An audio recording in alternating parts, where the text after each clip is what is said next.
porque es la figura que está entre la dirección de la compañía y el propio gobierno, es el que tendría que hacer de puente. Con el señor Montoro, que al final nosotros dependemos del Ministerio de Hacienda por el carácter público de los astilleros. Por lo tanto, en ese sentido es donde está situada la responsabilidad política. Claro, curiosamente, llama a la paz social. La paz social es decir, deja de movilizar, de tensionar, de cabrear. Hombre, curiosamente, de las declaraciones que pudiera que pasase desapercibido, sobre las declaraciones del presidente de la compañía hace pocos días, que ponía en evidencia las miserias de la compañía frente a posibles competidores y clientes, con lo cual situaba las debilidades de Navantia para poder en positivo recaudar en este mercado difícil que es la construcción de buques, sean civiles o militares. Hombre, es en lo único que coincidimos, ¿no? Pero que ya lo hicimos nosotros con un comunicado el pasado 8 de septiembre. Ya situábamos cuáles eran los riesgos que acarreaban esas palabras. Es decir, nos tienen situado en una situación complicada, situación general muy compleja, faltos de dineros, una situación complicada en los mercados en general, en el de la construcción naval en particular, pero aquí caben decisiones políticas, ¿no? En el interno habría que recurrir al adelanto de medidas que pudieran corregir la situación. ¿A qué me refiero? A la construcción de algún artefacto militar sobre el que tiene competencias el gobierno, sobre el que hay competencias en defensa y por lo tanto por ahí se podría transitar, porque ¿de qué hablamos? Proyectos a medio largo plazo, largo recorrido y, hombre, mantengo la esperanza de que esta situación no sea infinita, se mantenga en el infinito y nos muramos sin haberla corregido, ¿no?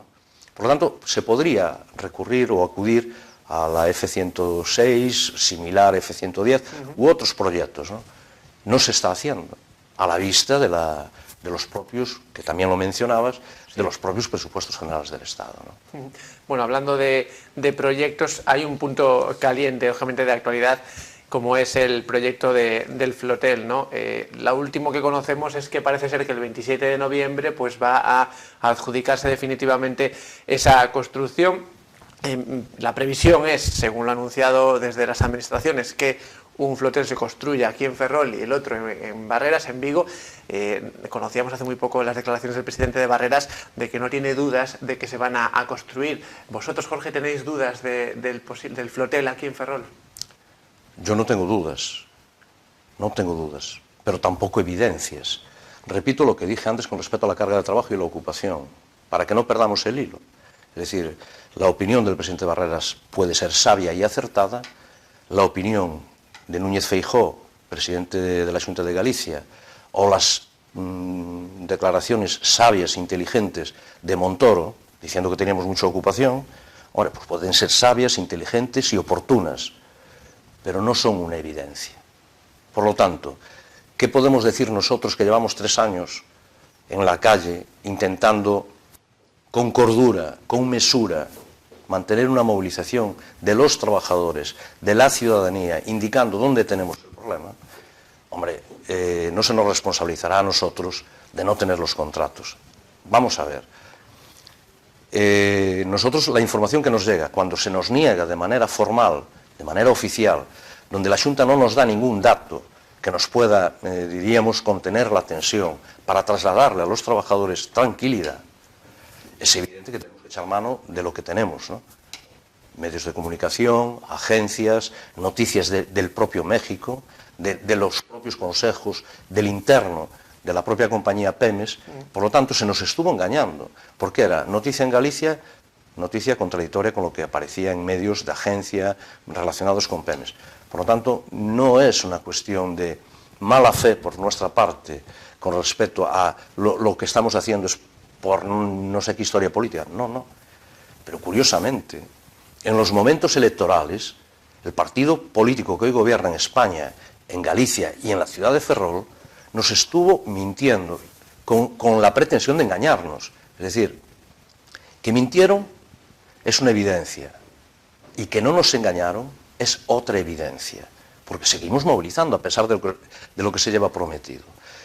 Y es así, no puede ser de otra manera. En la medida que creamos en aquello que se nos está diciendo de manera constante, pero no lo constatamos físicamente, es evidente que perdimos la batalla.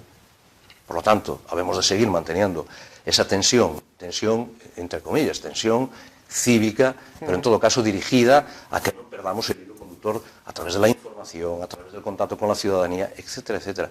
Y por ahí estarán las claves para poder resistir. En la medida que optásemos por otra estrategia o por otro medio de movilización y contacto, nos podríamos ver abocados a perder la batalla de mano, ¿no? Si convirtiésemos esto pues, en un conflicto permanente, en un conflicto de orden público. En tanto y en cuanto sea posible, mantendremos aquí en la Ría de Ferrol pues, la tensión y el nivel de movilización. Evidentemente, dentro de las posibilidades y sabiendo el cansancio que acarrea llevar 3 años sin resultado concreto alguno. Por lo tanto, nos negamos a reconocer lo que se dice, salvo que se nos demuestre físicamente lo contrario, o haya pruebas palpables que nosotros podamos constatar pues, de todo lo que viene siendo un secreto, ¿no? Hombre, tenemos por medio floteles. A ver, ¿qué vamos a decir de los floteles? A ver, el dique flotante parece que está olvidado. Es otra cuestión, otro compromiso de la Xunta de Galicia, en la que abrió una partida o mantiene una partida abierta con una aportación aproximada de 5 millones de euros, pero se perdieron. Es decir, se perdieron, digo, no los dineros que estarán ahí, me imagino, se perdió la batalla y el trabajo en esa dirección.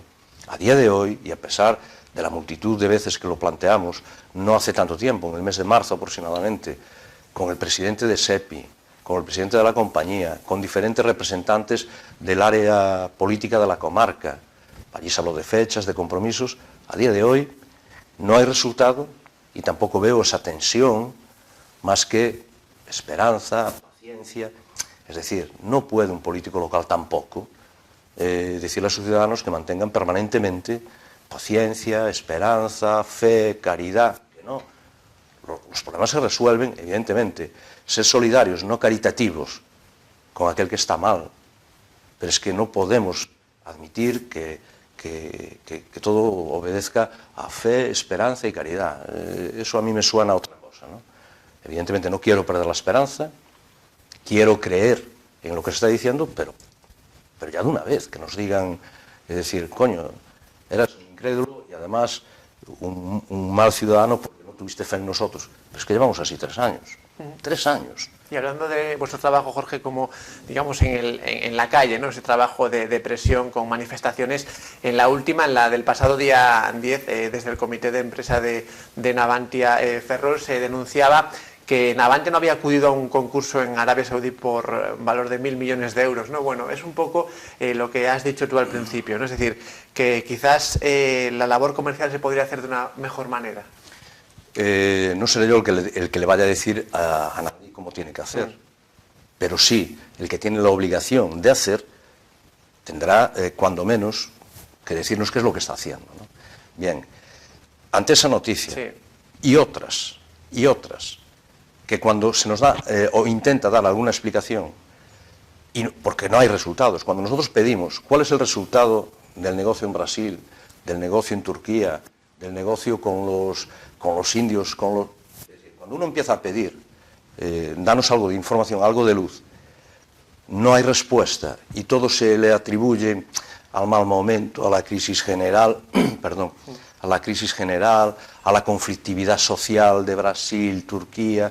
Es decir, bien, uno, saludamos, como dije antes, todo contrato que llegue en esta empresa, en esta compañía, con carácter general, no Ferrol ni no Fene, esta compañía aquí o la salvamos en su conjunto o vamos a tener muchas dificultades, ya sea a nivel de centro, ya sea a nivel de zona, etcétera, etcétera. Es decir, esta compañía tiene un problema de liquidez, pero que no es que lo diga el señor Aguirre, lo venimos diciendo nosotros. Por lo tanto, de lo que se trata es de obtener ingresos, ¿no? Por lo tanto, vamos a seguir muy de cerca cómo evoluciona cada contrato que nos llega, ¿no? Y curiosamente, ligado a lo que dije antes, no vaya a ser que nos cojan despistados y el LHD, que puede salir por la boca de la ría a mediados de diciembre, en el mes de diciembre, sea la última construcción militar de estas características en la ría de Ferrol. Y lo digo por la experiencia que arrastro, que viví, que conocí como trabajador del astillero de Fene, ¿no? ¿Y por qué digo esto? Porque es curioso. Se nos está centrando diríamos, en el discurso hacia afuera, a una orientación a la construcción civil única y exclusivamente. Y lo que digo es verdad. Es decir, lo tenemos en la propia reducción, en el recorte de defensa, que puede justificar la no construcción, pero ya digo, hay posibilidades de cómo hacerlo. Y por lo tanto, eso es lo que tienen que saber los ciudadanos, ¿no? Que es un riesgo añadido y que obligaría a la revisión de determinados compromisos también con Bruselas, recordando que podemos construir con carácter general o podemos facturar con carácter general solo el 20% de lo que en un periodo determinado hacemos o ingresamos de militar, perdón. Por lo tanto, desaparecido la construcción militar o minimizada su expresión con construcciones internas o externas, minimizada la construcción militar en Navantia, corremos serios riesgos, si no se corrigen determinadas decisiones, de no poder hacer tampoco civil. A ese veto, que tanto se habla de él, sí, que no debiéramos de perder demasiado tiempo hablando de ese veto, que también, es decir, no hay que olvidarse de que está ahí, pero en todo caso sabiendo que el primer peligro lo tenemos en la limitación del 20%. O sea, cuestión que asumimos en su día la representación sindical, porque es que era o eso o el cierre. Y los sindicatos, con toda la responsabilidad del mundo, pues asumimos retos en cada momento, en función de la situación. Y tanto es así, por eso todo está ligado, todo está entrelazado, ¿no? Refiriéndome a la negociación colectiva, lo mucho que tiene que ver con la situación de Navantia, ¿no? No solo nos responsabilizan, habrá que decir aquí que los sindicatos asumimos con responsabilidad determinados recortes, y de hecho están ahí las diferentes propuestas. Pero esta dirección, el Partido Popular es insaciable, o sea, de esas propuestas de recortes para ser competitivos en ese mercado internacional que tanto sitúa la presidencia de esta compañía, que no se sabe muy bien lo que es, porque una cosa es precios de mercado y dependiendo en qué zona, no, precios internacionales, claro. Los precios internacionales llegan de Ferrol a la India, no se quedan en Francia, Italia, Alemania, Holanda, no, nos están situando en otro territorio, ¿no? Por lo tanto, ¿de qué estamos hablando? De poniendo a los pies de los caballos a los trabajadores, los derechos de los trabajadores, que con carácter general ya sufrimos las consecuencias del recorte, y en particular, o sea, derechos, que esos son derechos de muchos años de lucha, de combate, desde los centros, se están poniendo en cuestión, situándolos